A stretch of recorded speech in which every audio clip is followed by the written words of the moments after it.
Hello and welcome to another programme in the series That's History, which comes today from the magnificent drawing room at Arley Hall, Northwich in Cheshire, the home of the Flower family.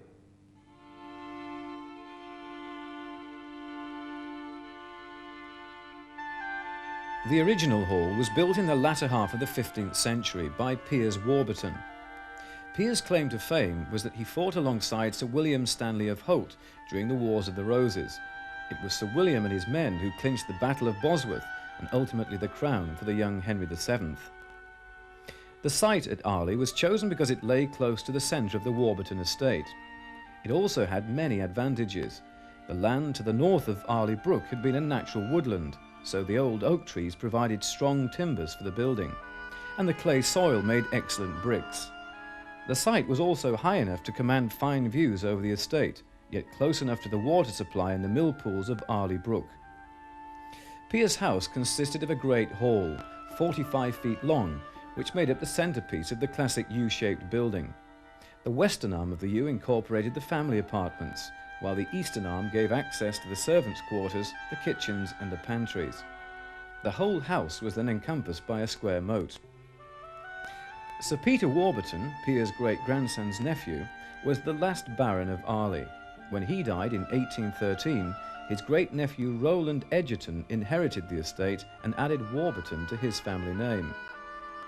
Rowland enjoyed a larger income than his predecessors, so he was able to spend a fair amount of capital on the property. And when he moved into Arley Hall in 1813 with his new wife Mary Brooke, he commissioned the architect George Latham to redesign the house. It had to be stately enough to reflect the family's importance in Cheshire, enshrine the antiquity of his ancestors, and at the same time be comfortable for his new family. With the exception of a few minor alterations and repairs, the hall has barely changed from that day to this. Arley Hall is perhaps better known for its magnificent gardens, having received a Christie's and Historic Houses Award for the 1987 Garden of the Year. Records indicate that there have been gardens here of some description since 1744, and tradition has it that each new generation of the family makes a contribution to them. This ensures that the gardens reflect the characters of the individual, creating a variety of styles with walled, fish, herb and kitchen gardens, to name but a few.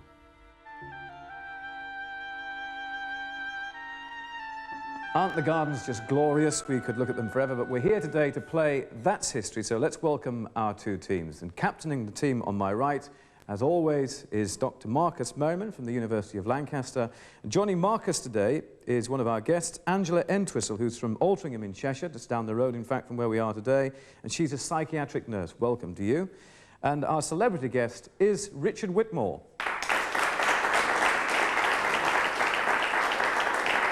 Richard, newscaster turned actor. Yes. Well, I thought I'd indulge in a bit of fantasy for a change after telling the facts for 25 years. We believed you. We always believed you anyway. Anyway, that's our team over here. On this side, of course, our captain is Dr. Jim Walvin from the University of York. Welcome to you, Jim. Your guest today is Michael Varley, who's a sales manager in Llandudno. Welcome to you. And our celebrity guest is actress Jean Boat. Jean, who spends most of her time keeping the Boswell family in order, and I think if you can keep Joey in order, you could probably keep Jim in order as well. Yes, yes. I've asked him if he could take the boys at the university. Because I love this house. It's a bit bigger than Kelsall Street, you know. The kitchen's slightly bigger here, isn't it? Yes, I think I'd like to move here, actually. Right. Welcome to you, Jean. So let's move on to our first round in That's History. This is our archive round. Well, I'll be showing you 5 clips of film, 2 points if you can identify the question I'm going to ask you about those clips. It's a common theme. Your theme this morning, Marcus, or today, is freedom of cities. I need to know the names of the cities in question, so watch these clips very carefully.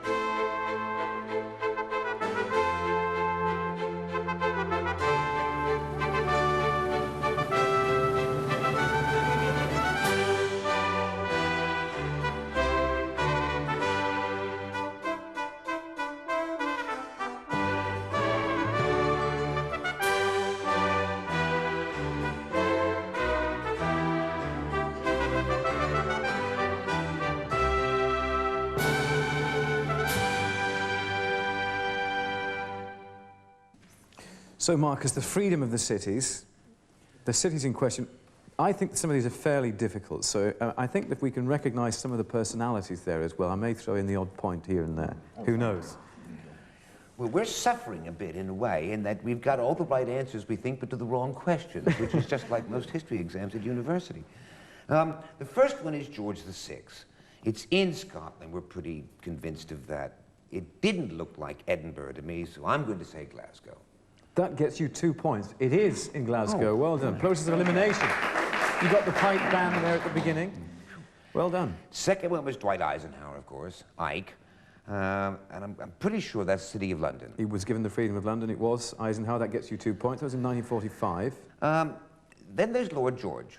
And that could have been anywhere. We figured it could be Real, Abergavenny, Llandudno. It was the freedom of some allotment. I'll give you 1 point. I'll give you 1 point. It was Aberystwyth. You were in Wales. I got Aber. But I'll give you 1 point for that. So you get 1 for that one. All right, number 4, and we're in trouble here because one field looks like another. But the guy in the shorts, we figure is Baden-Powell. For some reason, I thought it was Southampton. Southampton. We're going to talk to Southampton. It was in the south. It was in Canterbury, so you weren't too far away. Didn't but look like it was Lord Baden-Powell. That was in the 30s, and that would give you 1 point. Okay, I'll thank give you a you point very for that much. one. Now, we didn't know who those guys were in the 5th one at all. I was intrigued by... She was some sort of housewife, and he's bald. Have a guess? Come on. Say Salford. Salford. Salford. It was not Salford. It was Carlisle. Okay, so anyway, at the end of that round, Marcus, your team has scored 6 points, so well done. By no means a disgrace to get us started. So, Jim, 5 clips for you. Your common theme is the country is here receiving their independence from Great Britain.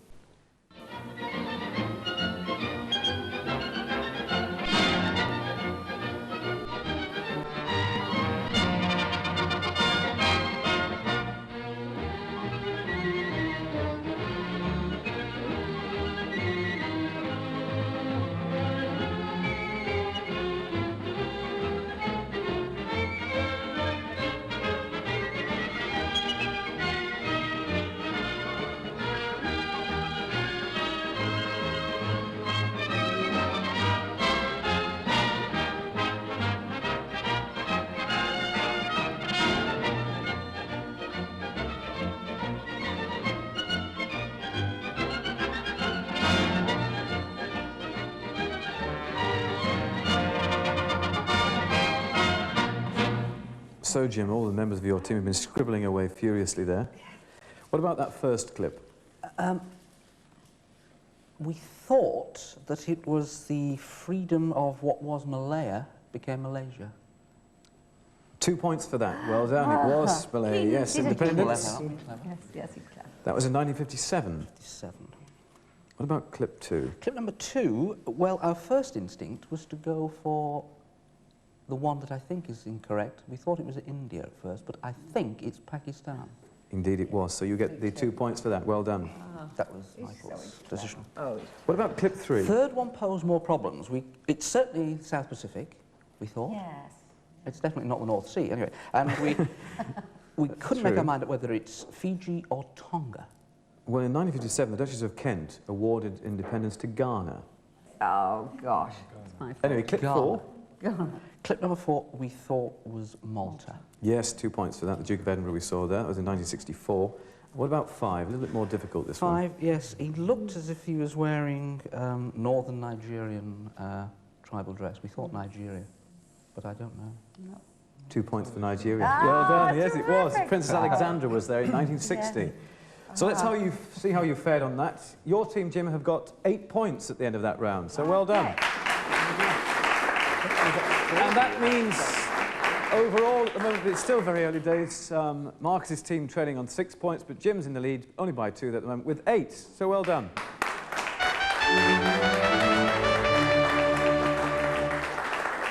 So on we go to round 2. This is what we call our general round, where our guests will be asked one question on general history, but our captains have their specialist topics, so we'll be asking them specific questions about that. 4 points are at stake here for each question.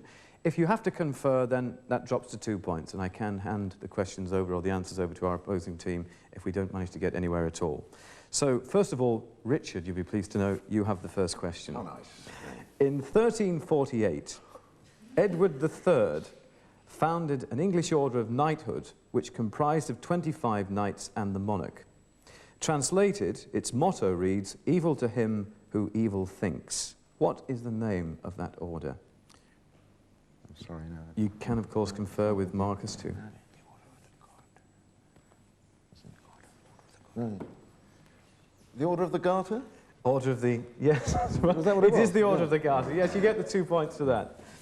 Your turn now. Which son of a wealthy sugar planter who trained as a lawyer became an opponent of Fulgencio Batista, whom he finally ousted from power in 1959? Wasn't Groucho Marx either, by the way. Fidel Castro. Fidel Castro, it was, of course, yes, in Cuba. So you get 2 points for that, having had to confer. Your specialist topic is Scottish and English social history in the 16th century. So your question is, which celebrated treaty of universal Christian peace was signed by Emperor Maximilian in October 1518, and that was 3 months before his death? It's got to be the Treaty of London. What do I know about the Treaty of London? All peace treaties are treaties of universal peace, to which the world, in a way, is invited to join. This began its life, in fact, not with Maximilian, but it was, I think, an Anglo-French concord in October 1518. I was always taught 30 years ago that the Treaty of London was one of the first attempts to sort of set up a UN, in the sense that there were clauses for arbitration, settling disputes, all that type of stuff. And indeed, a number of people did sign up. The Pope, Charles of Spain and Burgundy. So the first UN? In some respects, yeah. But again, every treaty, in a way, was the first UN. Indeed. Marcus, thank you for that. You get the 4 points for that. Let's see how you scored on that round. You got 8 points on that round.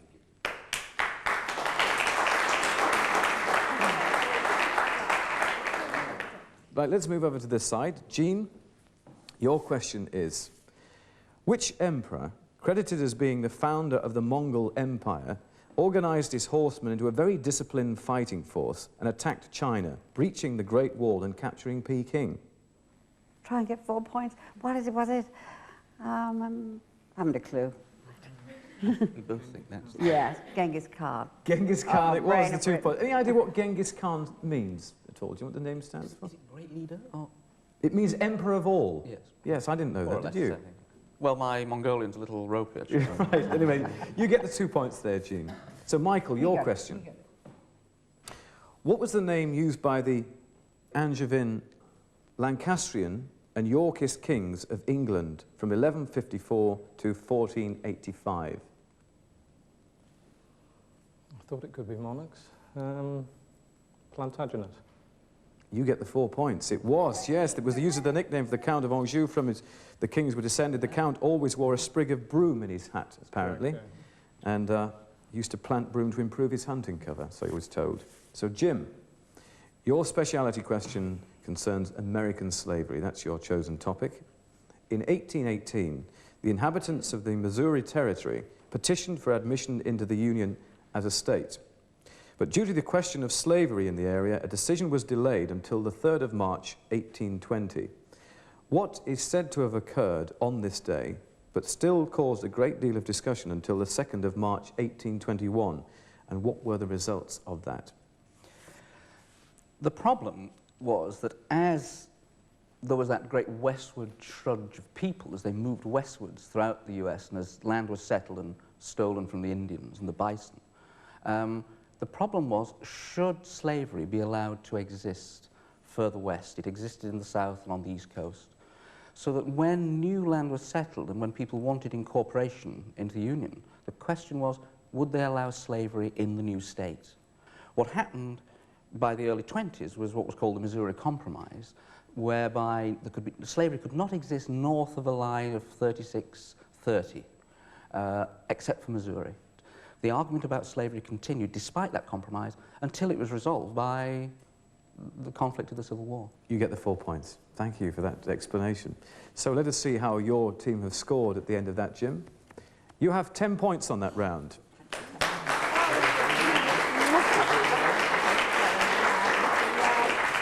And how does that affect the scores overall? Well, trailing at the moment with 14 points is Marcus's team, but with 18, Jim in the lead by 4 points.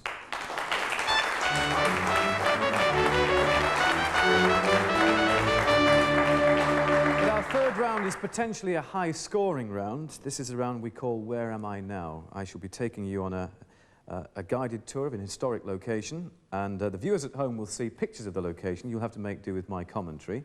10 points are at stake here, and both teams must listen very carefully because there are clues in the commentary. If you don't manage to identify it, I can hand it over to you for 5 points, so quite a lot at stake. So, Marcus, first of all, your team, Where am I now? A tranquil fountain stands on the site of the infirmary, which was destroyed by fire in 1298 and was never rebuilt.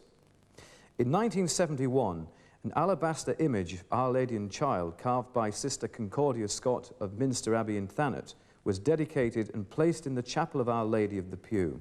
The design was inspired by a 15th century English alabaster Madonna in Westminster Cathedral. Of the several hundred monuments in this location, we can see George Gordon, the 4th Earl of Aberdeen, flanked on one side by Elizabeth Warren and on the other by the 2nd Marquess of Londonderry. The great pavement, even in its mutilated condition, remains the finest example of cosmatia work north of the Alps and has only been seen by the public twice in 60 years.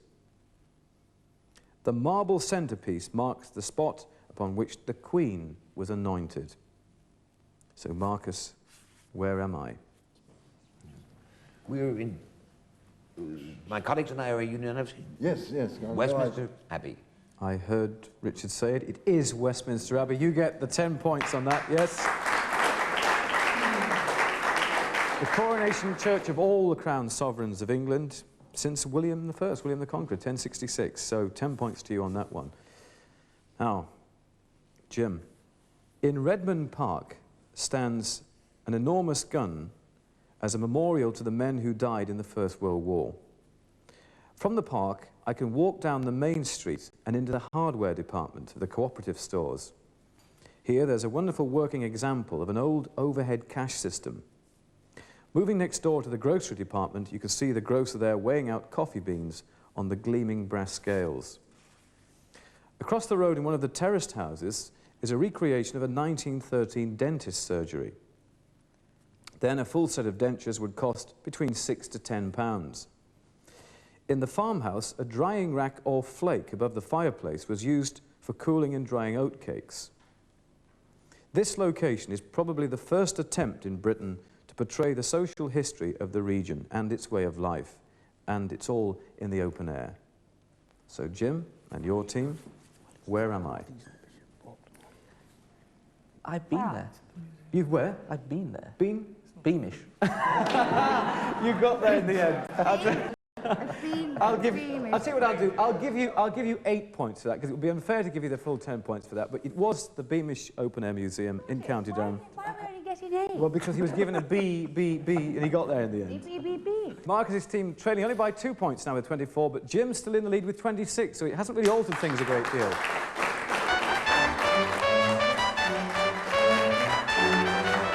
So with only 2 points in it, then everything rests on our final round and with our guests here today. This is where they'll be answering questions on their chosen subjects. 2 points for a correct answer. No conferring in this round. You're on your own. So you have chosen as your subject early aviation. Who was the first man to consider heavier-than-air flight scientifically, though he'd no influence at all on the history of flying because his notes and sketches were not found until the late 19th century? Leonardo da Vinci. That gets you 2 points. Who designed the first tentative man-carrying glider in 1853? Cayley. It was, yes, George Cayley, Sir George Cayley. Another 2 points. Where did Wilbur Wright, from August to December 1908, revolutionise European flying in his improved two-seater biplane showing some 26 airborne hours? Le Mans in France. It was Le Mans in France. Another 2 points. Who was the pilot of the monoplane number 11 who flew across the English Channel on the 25th of July 1909? Henry Bellio. Blériot, yes it was. It was actually Louis Blériot, but I'll give you that for 2 points. Which country first used the aeroplane in war for reconnaissance against the Turks? The Italians. It was the Italians, yes, another 2 points. And Angela, at the end of that round, you have scored 10 points, the maximum.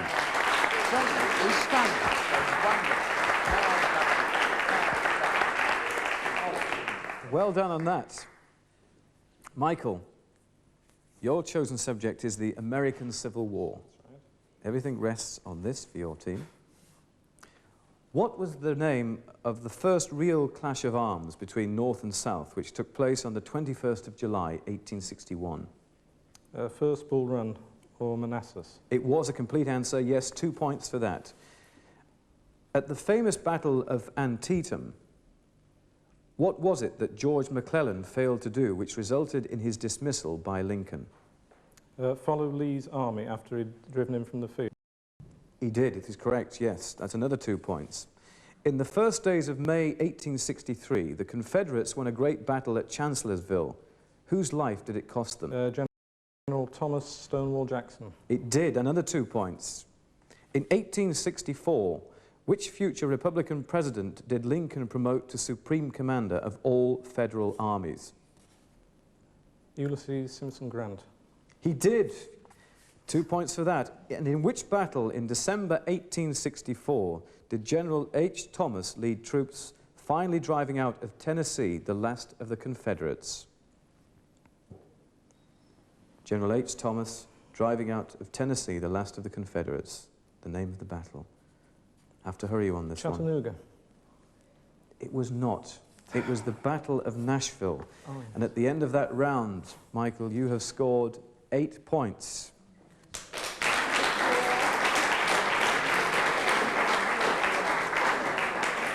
Very difficult, that. Let us see how that has affected our scores. Would you believe it, this week we are in for a tie. Jim's team have 34 and Marcus's team has 34 as well.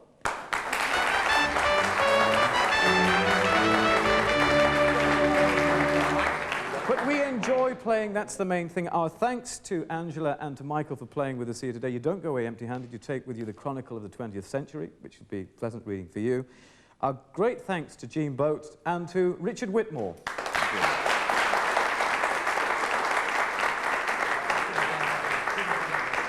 And of course our thanks to our captains. Next week you'll be joining us at Leighton Hall, Carnforth in Lancashire, but for the moment from all of us at Arley Hall in Cheshire, it's goodbye.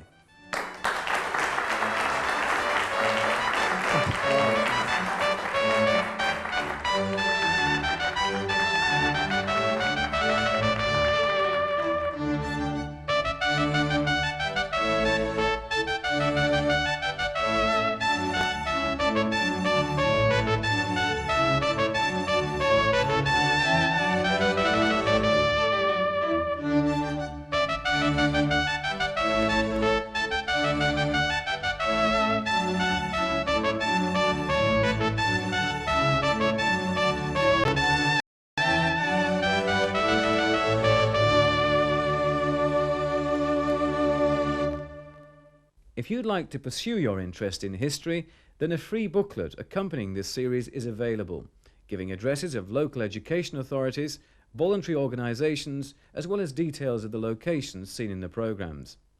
The Fact Pack has been sponsored by British Nuclear Fuels Limited. If you'd like a copy, then please write to this address. That's History Information, Bournemouth, Cumbria, CA1 3NT.